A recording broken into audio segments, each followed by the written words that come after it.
এখানে যতদিন ধরে এখানে মানুষ বাস করছে কোনো ফ্যাসিলিটি এখানে নেই। আমাদের মমতা দিদি 2011 থেকে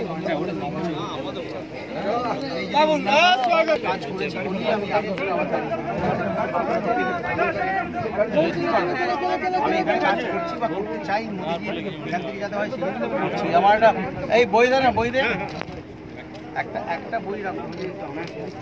কি অবস্থা পড়ে গেছে এ তো মানে সবসময় জেলার জলে সব দিক দিয়ে মানে এখানে যতদিন ধরে এখানে মানুষ বাস করছে কোনো ফ্যাসিলিটি এখানে নেই। আমাদের মমতা দিদি 2011 থেকে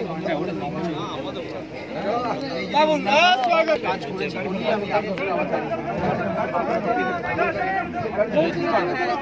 এখানে কাজ করছি বা করতে চাই, মোদীজি এখান থেকে যাতে হয় সেটা করছি। আমার একটা এই বই দেন না, বই দেন একটা বই রাখুন।